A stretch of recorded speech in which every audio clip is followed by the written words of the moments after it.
Hi everybody, happy Wednesday. Today is June 24th. Today I'm doing a Constitution study group. Doing these every Wednesday at around 2 p.m. We're a little at 2:30 now. But today I'm going to be looking at the Second Amendment. It's a very highly contested part of the Constitution, and also look at what that has to do with police, which is also a very hot topic right now. What should we do about our police system? And rather than making any kind of judgments or recommendations myself, because what do I know? I know nothing. What I want to do today is look at the origins of all these things, and maybe by doing that can better understand the role of police and our role in the police system as well. Because if you do look into the Constitution and even interpretations of the Constitution, there is a lot of argument that we have a role in how the police is formed, what they're going to police, and it's a really interesting topic that I think everybody is kind of expressing their opinions about our current police system without fully understanding what our police system is supposed to be for us, and for our society. I'll be drinking a little bit of tea today while chatting. I'm going to have some Orthodox longleaf Orthodox from Heritage Tea in Dibrugarh, Assam. This was part of my class yesterday, and so I decided just to use some of it. It's here on the table.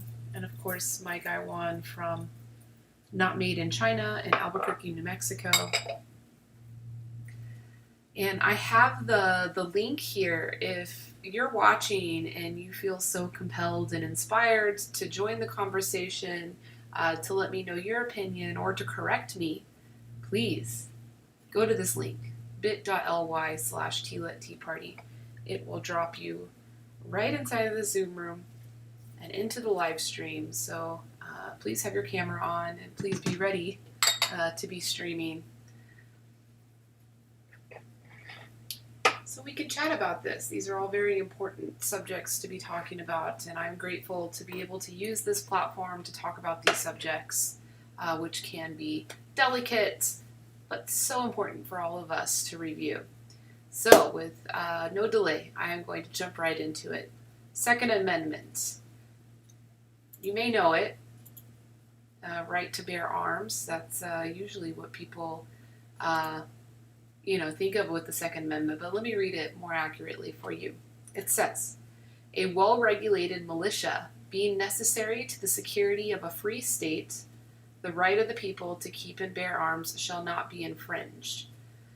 So yes, this is the right to bear arms. It says that directly, but if you read the whole thing, the context is very important, that right to bear arms will not be infringed for the purpose of regulating, or having a well-regulated militia. Okay? So I actually found it a very good article in the Washington Post, published on June 7th. This was directly in connection with explaining all of the issues and questions around the Black Lives Matter protests to the police and requests to defund the police and to regulate the police and to limit a lot of the protections that the police have. And it is titled, "The Constitution Demands Police Accountability." And so this article goes into a lot of detail about our responsibility as citizens, as individuals, to be a part of the policing process. And it's really important. This was written by Laura Edwards. So Laura Edwards, thank you so much for your intelligent words and message here. And I figured that I'm just going to read this article, like why try to repurpose it or, restate what Laura so eloquently put together. It's not a very long article. So yeah, I'm going to go ahead and read it out loud to you, so save you the effort of having to read it yourself. So Laura says, we think of the police as uniformed officers who exercise authority over us. But the police is actually a legal concept with deep roots in Anglo-American and European law. It refers to a broad grant of governing authority covering virtually any issue involving public health, safety, and welfare. Okay, so police powers are in theory about the government protecting people. So that makes sense. So what does this have to do with our involvement and accountability as citizens? Uniformed officers exercise police powers, but that hasn't always been the case. And this matters because police powers actually belong to the people. When people are protesting against the police today, they are tapping into a legacy that is at the core of our constitutional order. Our uniformed police forces are responsible to the people, and the people can hold them accountable. In fact, our police forces are only as good as the people who give them authority. This sounds very similar to the argument around money. And I shouldn't say argument. It's the concept of things like money. That money, like a dollar, the US dollar, it is like just a piece of paper. Like how much worth is in that, a printed piece of paper? But there actually is a bit of worth, especially when it comes to a $5 bill, $20 bill, $100 bill. There's a lot of worth attached to that, even though it's the same physical piece of paper that really doesn't have much worth in itself. But as a society, our trust and understanding of the value of that piece of paper is what gives it that value. Same thing with Bitcoin. And I think a lot about these concepts because of the work that we do with Bitcoin and of the work we do in trying to decentralize systems. And so the same thing could be said about the police force, which is very cool.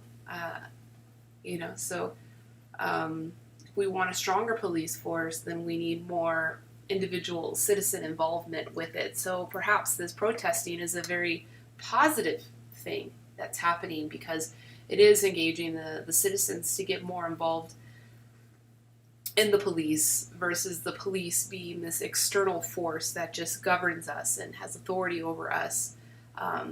We have a lot of power, and that's the whole reason why I started this series of Constitution Study Group is because we do have a lot of power as citizens. The Constitution, directly only gives us the power through voting and through talking to our representatives, but it's all of these little nuances that hold a lot of power. The fact that our right to bear arms for the purpose of militia, not for the purpose of self-protection or the purpose of violence. This is for the purpose of militia, and the militia has the purpose of protecting society. What were the three things here? Issues involving public health, safety, and welfare. All right, so before the police, it was us. We were the ones. And that's why we were given permission to have guns and encouraged to have guns. And the right to have guns was protected for us because we pretty much had to police ourselves and police our own communities. All right, I'm going to go back to the article now. The close connection between police powers and the people figured prominently in our nation's founding. The Articles of Confederation, the U.S. Constitution, and Revolutionary-era state constitutions gave states broad policing authority to promote public health, safety, and welfare. Legally, many states that rooted these powers in the people. So, yeah, legally and on paper, the people have the power. But who were the people? Today, we might suspect that reference to the people might have meant just white men with property, since so many powers were reserved for these select few back then. So yeah, this is again looking at the context of the late 1700s in America, or what would become, white men with property definitely were the ones that were always prioritized. But the Constitution was not about that, actually. It wasn't just about protecting the white men. And that's what people are complaining about now, is they feel like the privileged have been prioritized when it comes to pretty much all, government welfare support systems, including education and police. That's just the criticism. And I think that we should always take criticism seriously, especially when it involves marginalization or the claim of marginalization of people. I think it should be taken very seriously. And I would encourage all of you to also take it very seriously. Someone ever claims to be a victim, we should take it very seriously. That's not to say that inaccurate claims are made. They can be made. But I think it's really important to listen to someone when they're making that claim and collecting as much data as you can about their claim to confirm if they are being serious or not. So in theory, then, the police as a legal concept gave even those on society's margins a say in how they were governed. At the time of the Revolution, professional police forces, as we know them, did not exist. There were militias, which consisted of men in local communities, but they mobilized only in time of crisis. There were also slave patrols, which required white men to participate in the maintenance of slavery. Those groups exercised police powers in the case of slave patrols at the behest of those in power, but they were not the police. That term covered the welfare of all people and could be mobilized even by those on society's margins. None of this was about democratic participation or equality. Elite white men had more to say in defining the welfare of the people, but other people could and did use police powers to check those in power. More than that, they actively used those powers to shape laws and how they were applied. In fact, when police powers were violated, violence could erupt. Unpopular officials were tarred and feathered, run out of town on a rail, or serenaded by angry mobs at their homes. North Carolina farmers revolted against corrupt local officials as part of the regulator movement of the 1760s. When petitions didn't work and officials refused to address their complaints, they took up arms. We're still talking about the militias. This is just citizens policing their own communities and policing their own issues. A similar sense of outrage explained the American Revolution itself. North American colonists felt shut out of decisions made in London that directly affected their lives. They first petitioned and protested. When those attempts were ignored and rejected, they declared independence. People's access to the government's policing authority was then written into the nation's constitutions. The vote held governing officials accountable. So did the right to petition, which gave people without a vote a voice in matters relating to the internal police, public health, safety, and welfare. Congress and state legislatures had formal mechanisms for acting on petitions and turned them into policies. Many state constitutions went further and explicitly based authority over the police in the people. Some state constitutions were quite radical in this respect.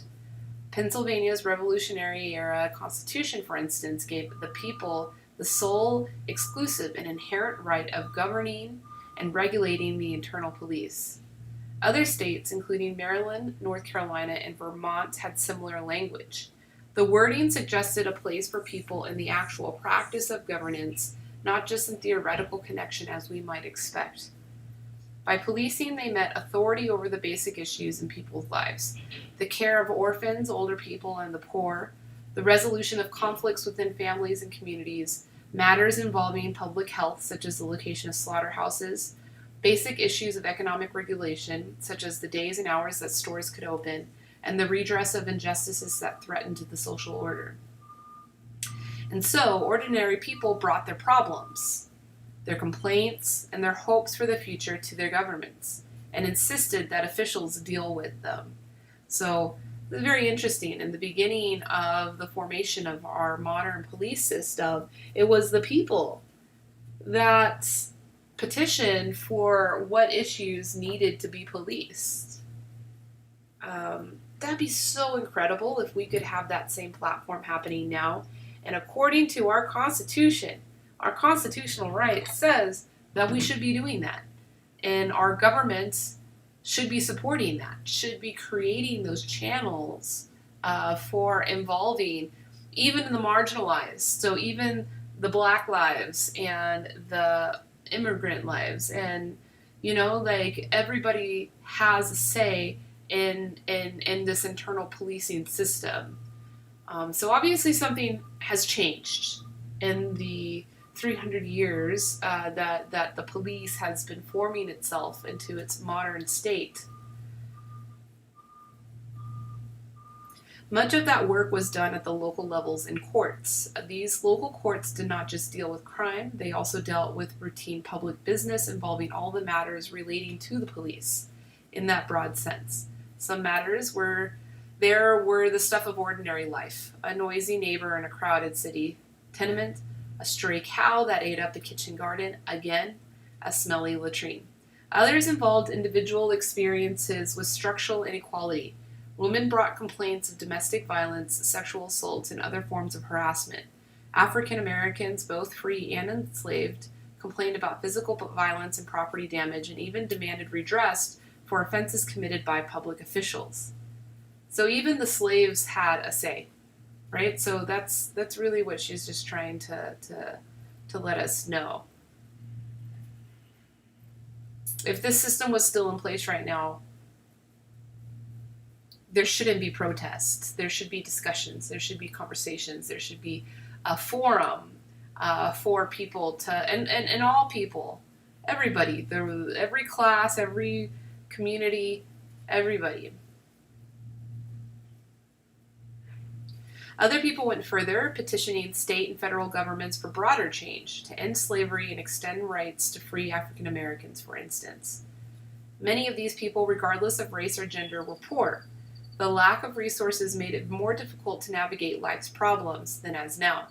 All these people participated in policing because they expected responses and accountability. Officials listened to their complaints because the police, as a legal concept, forced them to. The complaints themselves demonstrate just how deep inequality was, but the connection between police powers and the people promised avenues for redress. It was hard work. Those in the margins struggled to make their voices heard. Slavery remained in place and women did not have the right to vote. But a woman could demand that local government discipline her abusive husband. An enslaved person could demand the restoration of property, chickens, cows, or household linens, that they had worked to accumulate. Those victories might seem small, but they created a form of justice in an unjust world. More substantial requests, the end of slavery, the right to vote, did not fare as well, though, although they did lay the groundwork for later change. Over the course of the 19th century, however, political leaders revised state constitutions to tone down or eliminate this expansive and participatory notion of the police.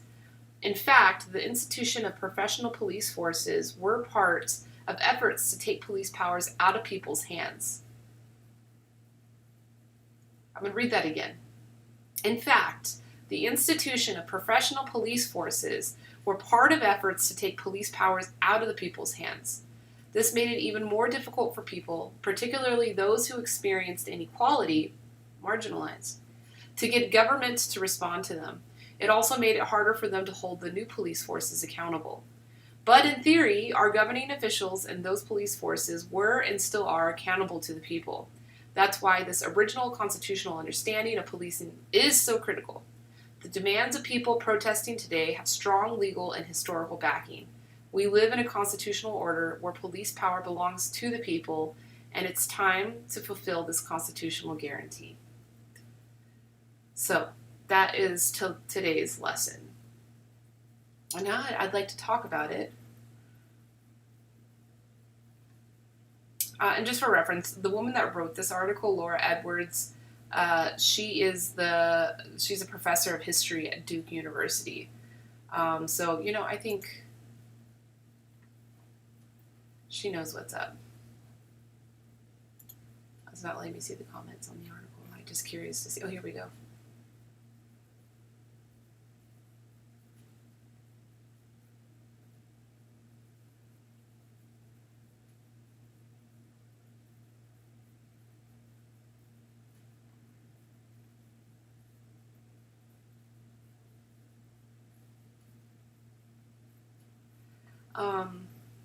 Yeah, if you guys have any questions about what I just read or any statements. So yeah, all the comments are good. Nothing dramatic, It's always interesting. The comments on articles tend to be like the more interesting part. Just seeing people's reactions. Because that was a pretty strong claim, and requires, some pretty deep perspective expansion to think about this. That, that's what I thought before going into this live stream, before I found that article. I really,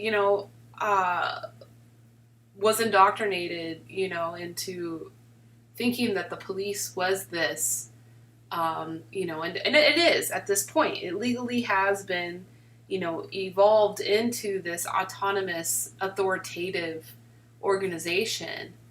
But it that's not what it was intended to be, and that's why there are so many inequalities going on. Like, the government is intended and stated in the Constitution that everybody gets equal protection, regardless of your race, gender, religious views, anything. We all have the right to the same level of protection, and of protecting ourselves. So Second Amendment's about that. And that's what I want to talk more on now. Second Amendment involving guns. When I tell someone that I do a Constitution study group, that's always the first thing they ask me. Like, what do you think about the Second Amendment? I agree with it. I wouldn't, want to change it at all. I do want to have people become educated on the power of that right to bear arms. I'm going to read it again. A well-regulated militia being necessary to the security of a free state, the right of the people to keep and bear arms shall not be infringed. Okay, so there's three parts to that. There's the guns part, the right to the guns. And that's always what people focus on. They just hone in on that. And they're like, I have a right to have guns. I have a right to bear arms. I have a right to protect myself. Hi, Pearl. Good to see you. So that tends to be the hyper acute focus. And to be honest, before I started doing this Constitution study group, that was my thought as well. I thought this was purely just about our right of self-protection. But there's more. There's two other parts to it, right? So there's the guns, then there's the militia, right? And so the guns and our right that shall not be infringed to own guns and to bear arms is to protect a militia. And so these militia, in the context, from that article, these militias are not like active groups that are like actively patrolling and actively policing at all times. No. A militia is only mobilized when, and here comes the third part, the security of a free state is in jeopardy. And what that could mean, there's a lot that can be there. But if you are going to mobilize a militia, there needs to be some reason to it. Not just to keep the bad guys out of the neighborhood. That's not what this is talking about. This could be, attack from a foreign state. This could be, a host of things. And really, the security of a free state is related to the three protections of the police force involving public health, safety, and welfare. So, I mean, it could even be interpreted that a militia could be formed in regards to coronavirus and the spread of the virus, right? Because that involves public health. Stopping the spread of the virus involves public health.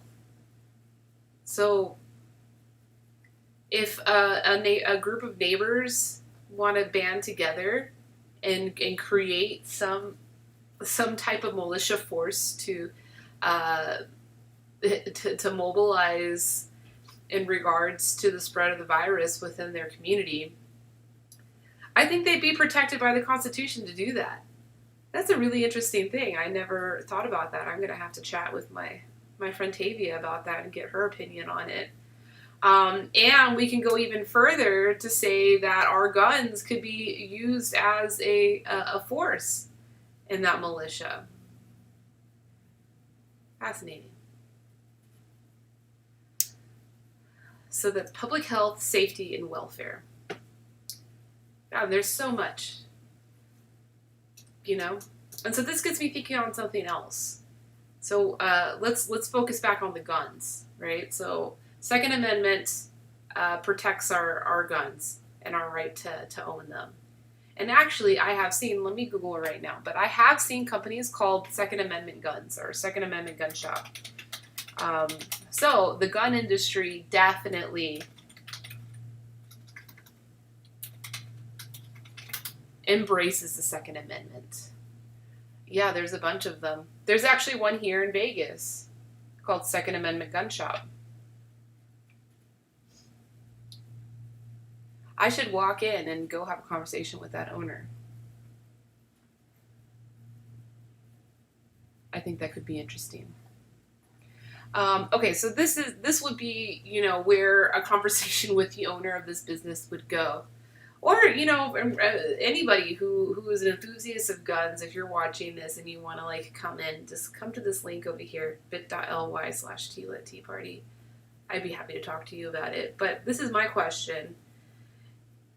Does the gun industry bear any responsibility of educating its customers on the Second Amendment? More than just, do you have a right to bear arms? Like, it's legal for you to bear these arms. And each state's going to have, like, their own regulations on permitting and conceal licenses and whatnot.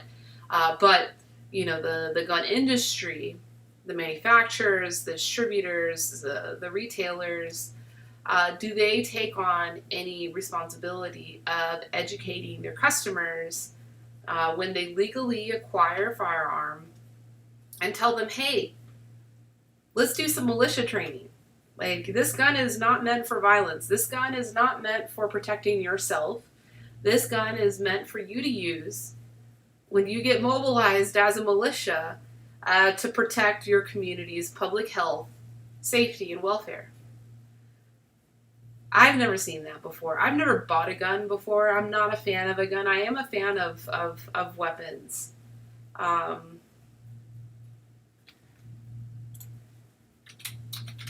I do practice with flow weapons, nunchucks. But also, you know, I keep things around my house to feel I work. Yeah, so arms is just weapons. So even, you know, the Second Amendment does touch on, you know, the weapons that I'm into. So yeah, I purchased those weapons, and when I purchased those, I did not get any type of explanation from the retailer that possessing that weapon holds a great constitutional responsibility. That you are essentially placing yourself into the militia. Like, it could be a militia that doesn't exist yet, but just the idea, the concept of militia, which I'll get the definition of that.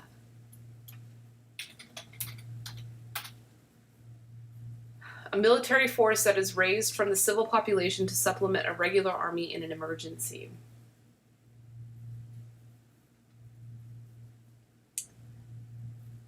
So that was the start of the police, and our modern police force has evolved from that, and the government has definitely fucked it up by changing the system. And so what would evolving that system look like?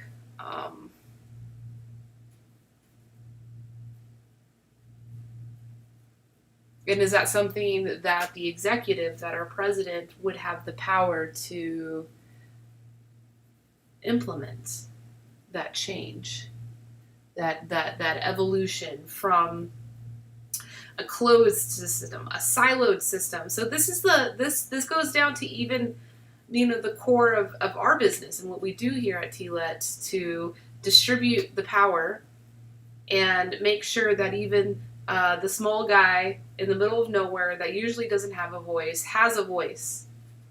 And not only has a voice, but is encouraged to tell us what's going on, right? In the tea industry, the consequences that we're dealing with in this context is that in the current global commodity system, which is pretty much anything other than direct trade, in that system, the power is highly concentrated at certain points, and the information is opaque throughout that value chain, meaning not transparent. And siloed. So the word silo, you think of a silo as like a container. So you have all these containers, and the information may flow from one container to another, but it's all filtered, it's all sanitized. And so each silo can work completely independent of the others and not need to exchange information. And so in that situation, the farmer that is dealing with a shitty price, that is not making them any kind of profit for supporting their community, or the farmer is dealing with great environmental degradation of their land, water resources, land fertility. The farmer has no voice to let this entire system, and not even each silo, maybe they can try to go within a silo and let them know, hey, the system's fucking us over, we got to change things. They don't even have that opportunity. So that voice will never be heard. And so the consumer, of course, they're completely clueless about what's going on. But don't worry, the last silo slapped a fair trade label on it to make everybody feel good, so we don't have to worry about it. But ultimately, this guy, he's been marginalized. I'll look up that word too. I've really kind of changed a lot of the vocabulary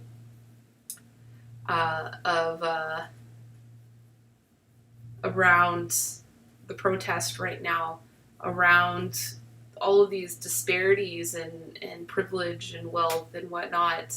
I have started using this word a lot more. I feel like it's a more encompassing term, and it does it goes way beyond any kind of ism, race or sex or anything. And here's a definition: of a person, group, or concept treated as insignificant or peripheral. So basically, someone that's left behind. Someone or a group of people or an idea that's left behind, while everybody else is mobilized. Everybody else is able to go up. So you have marginalized and mobilized, and you can mobilize marginalized people. That's the goal. We are trying to mobilize. We are trying to uplift anybody that's been left behind. And that's what the Constitution did for us. The Constitution was written. The Founding Fathers wrote that document for us as citizens.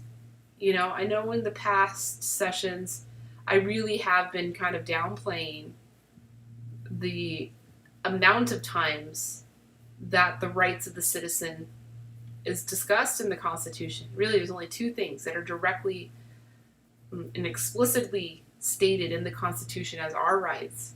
That's the right to vote and the right to communicate our thoughts to leadership, to our representation. This right to bear arms and right to form militia is also a very powerful right. And that right is connected to what later became the police force in the early days of the police force, which was this incredible platform where they didn't know what to police, right? It's like, poop one day, okay, we have a police force. What do we police? So they crowdsourced it. They encouraged even the marginalized people. And the marginalized people tended to have the most issues. So they were going to be the ones to come talk. And so this welcoming platform was created that was welcoming even for the marginalized, even for the enslaved, even for the women, which I can't even imagine what it must have been like to be living in a free world as a woman or as a slave during that time. But this platform was still inviting to those folks to speak up about what the issues they're dealing with in regards to public health, safety, and welfare. And that's what told the police what they needed to police. If we had that system today, there would not be the protesting. I mean, maybe there'd be protesting for something else, but police brutality would definitely not be there. The mentality, the police force is currently a very siloed system.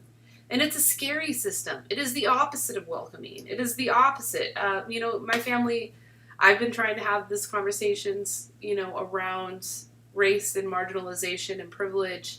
Mostly I don't like to talk about it in regards to police, but that's what the topic of conversation is in society right now because of the protests. So, even they bring up their stories of police. And, my family, they're all white, so we definitely don't have the same concerns with interacting and engaging with the police as a black person would.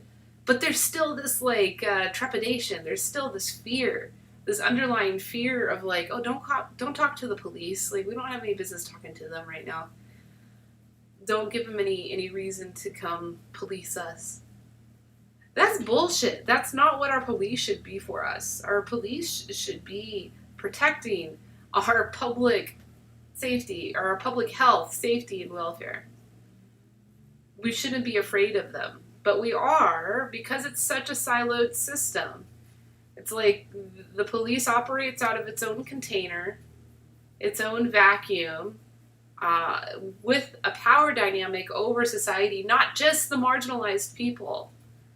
Even someone like myself, I would not feel comfortable walking into a police station and writing a note in the comments box about what I think should be policed.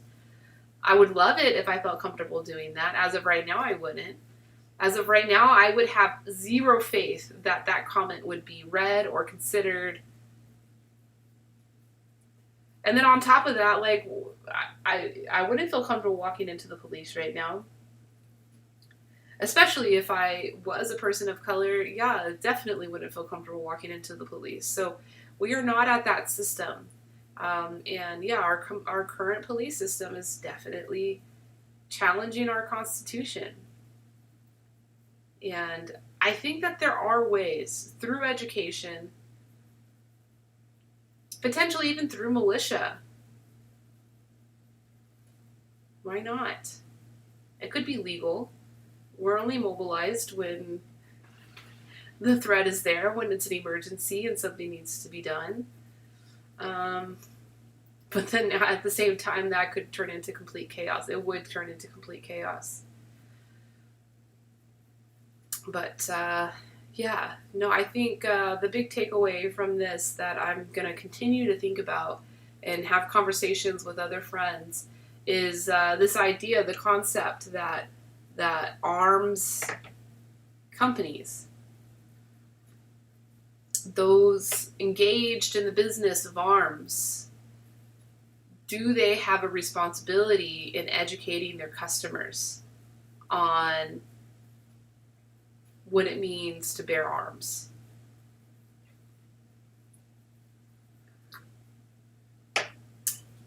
Yeah, I think that could be cool. That could be a start. That could be a start to getting this system and getting these conversations going, even with people that don't bear arms. Getting them aware that, yeah, our police are meant to be something completely else than what they are right now. But, I mean, maybe what will happen, I've heard that due to the protests and due to everything.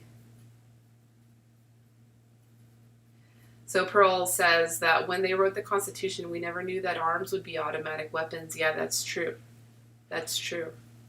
But even with an automatic weapon, I mean, if you were truly in that mentality of like, I am bearing this arm because I am protecting the public health, safety, and welfare of my community. And even if it's an automatic weapon, if you have that intention, if you have that gung fu going on in your mind while you're bearing that arm and mobilizing with it, you should be able to control your actions with it just as much as you can control your actions with a baseball bat or with a knife, right? Now, when you don't have that mentality, an automatic weapon, of course, can be an extremely stupid thing, really. And that's why I'm not a big fan of guns. I feel like guns, automatic or not automatic, they don't allow a lot of time for thinking and for negotiation and for emotional intelligence. Although you can practice patience and emotional intelligence with an automatic weapon, you really can. It's all about your mentality. If you have that patience and if you have that focus, you really could be more reasonable and rational in dealing with conflict. But guns make it so easy to not be emotionally intelligent and fast thinking and willing to communicative. Guns make it very easy to just act fast. And that's why I don't like guns. So like when I was an Uber driver here in Vegas, and I drove a lot during that time, I was using my Uber driving to support the company. I don't do that anymore, but I did for a couple of years there. And I drive late into the night, into the morning, and I had a couple of run-ins with people that I didn't feel necessarily safe with, but nothing happened, but just had this intuitive feeling as they were in my vehicle and the way that they were communicating to me, and even their nonverbal communication was signaling that I could be in danger. And so I tell people those stories and they say, you should have a gun. You definitely should have a gun.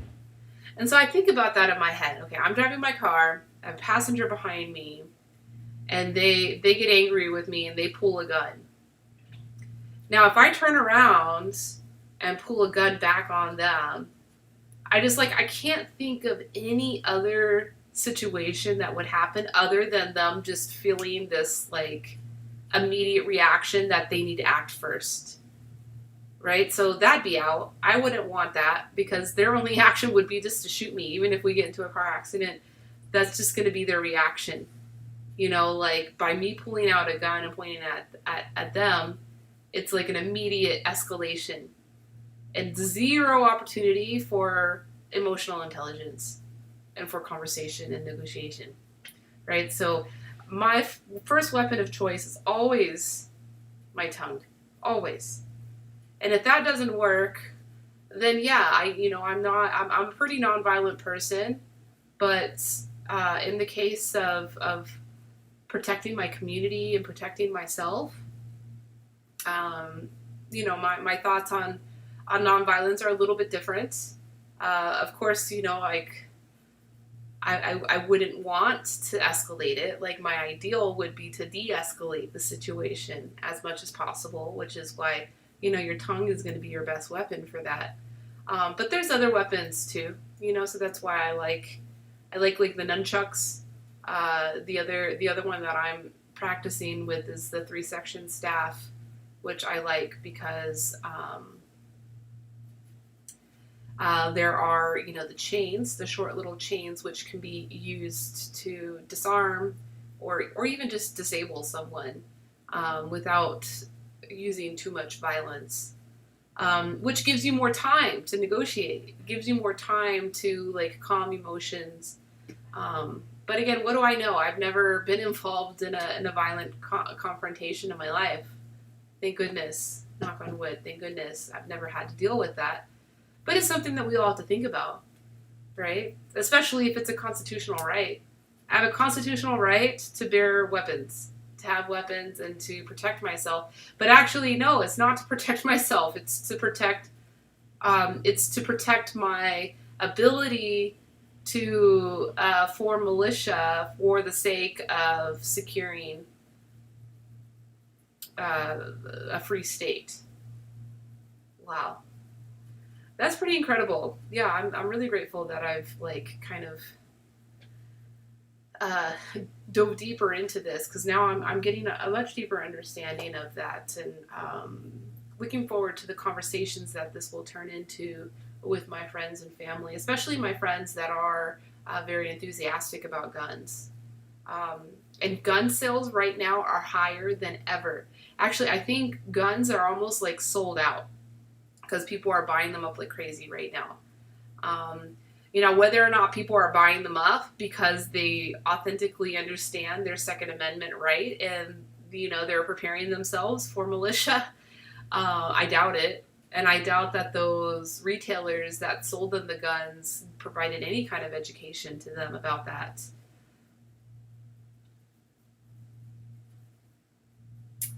Pearl says, the tongue can be a double-edged sword and a messenger of peace. Yeah, it can be.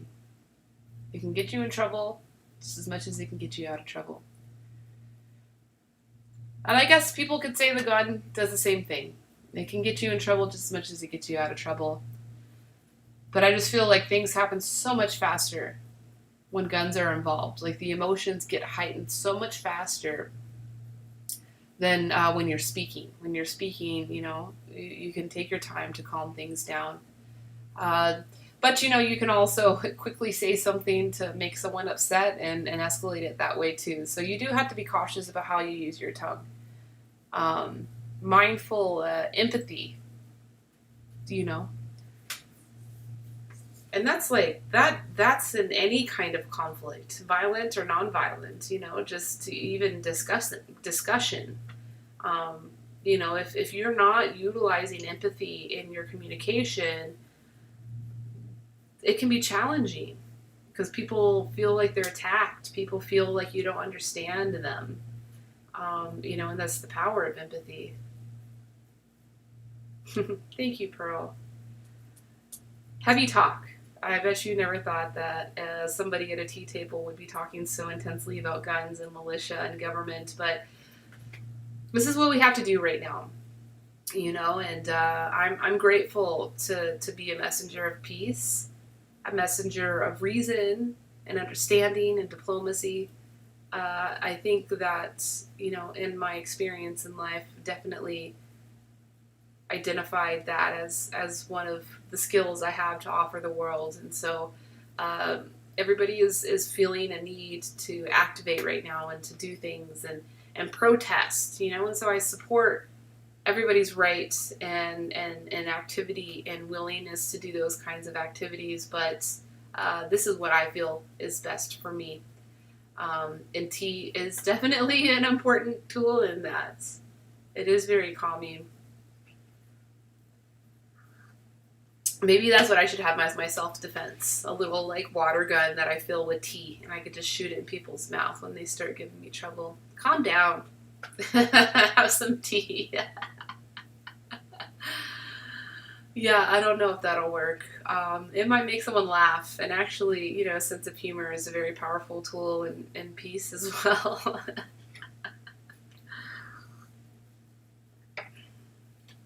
I have a friend that's involved in, maintaining the peace at the protests, and not a police force, but involved in maintaining the police. And he said a protester launched a taco at his head. And I said, did you get mad? Did you want to, like, go tackle the guy? He was like, no, all I could do was laugh. Like, how ridiculous is that? Like, all this going down and it just results in a taco in my face. So I think there is some validity to that, you know, that if you can bring some humor to a situation, could potentially resolve it better. Ultimately, communication will do it. But, yeah, I've always been on for an hour. I usually do these for about an hour. I've finished I'm just my second steep, but I need to heat my water again.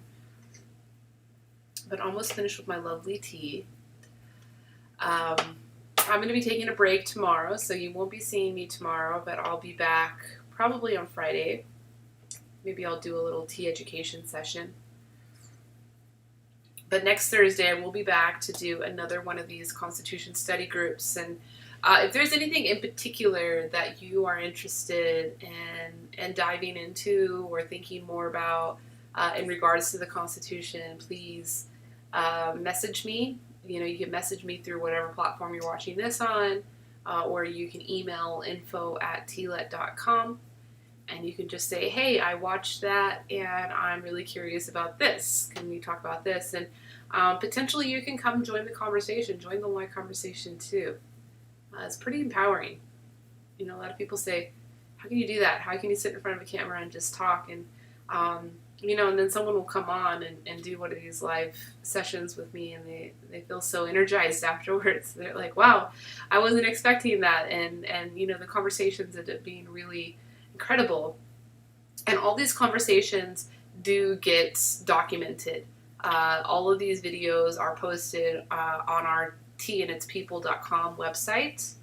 If you look at the drop-down menu, the last option is a virtual tea party.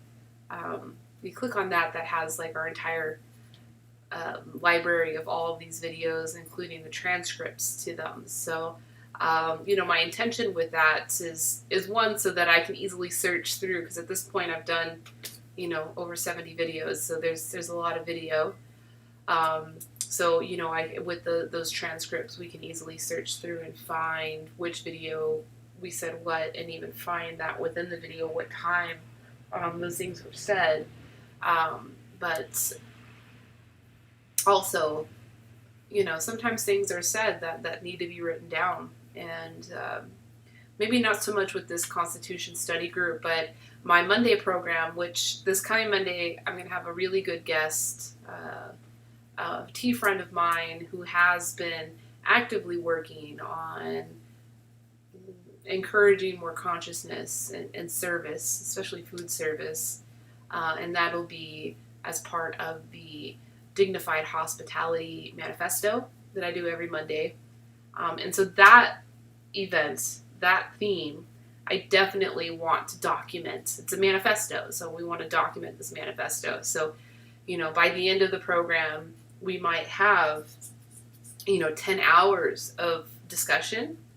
And from that 10 hours of discussion, which can be hundreds of thousands of words, we can pull out the important pieces and kind of condense that down into a more readable and digestible manifesto that could be a real action play for our legislatures and our entrepreneurs and our investors and just the entire ecosystem to understand where our restaurant industry is going to need to go after this challenging time of pandemic. Because, yeah, it's not going to let up anytime soon. It really isn't. And so we really have to think. There's a lot of people's lives involved in the restaurant industry.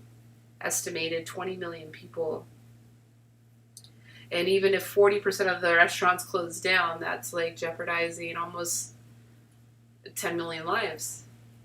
So we really have to think, you know, how is it going to evolve? Like, I'm actually very hopeful. Because, like, food is not going to go anywhere. The demand for food's not going to go anywhere. it's just going to evolve, and the business needs to evolve with it as well.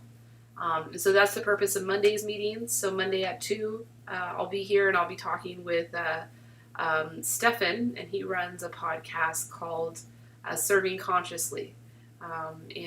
So yeah, he'll be sharing with me his insights, because he's been interviewing dozens and dozens of people, very established people from the restaurant industry and activists that have been on the front lines of, supporting a livelihood and dignity for servers, for cooks, for even the business owners. Yeah.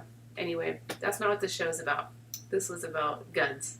So I'm going to be signing out, guys, but I do appreciate you, and thank you so much for listening in, for letting me have this platform and space, and for, not judging it, And if you do want to judge it, please do it, but, talk to me about it. This is a service for our community, not just for me. Of course, I'm learning a lot. I'm benefiting a lot from this. I learned a lot today on this conversation, but this is a service for the community, and ultimately for tea too. Because yeah, Pearl, tea is calming, and tea brings peace. So tea needs to be a tool right now more than ever. And so yeah, this is a service to the whole world. Thank you, Pearl. I hope you have a beautiful rest of your week, and I will see you guys on Friday.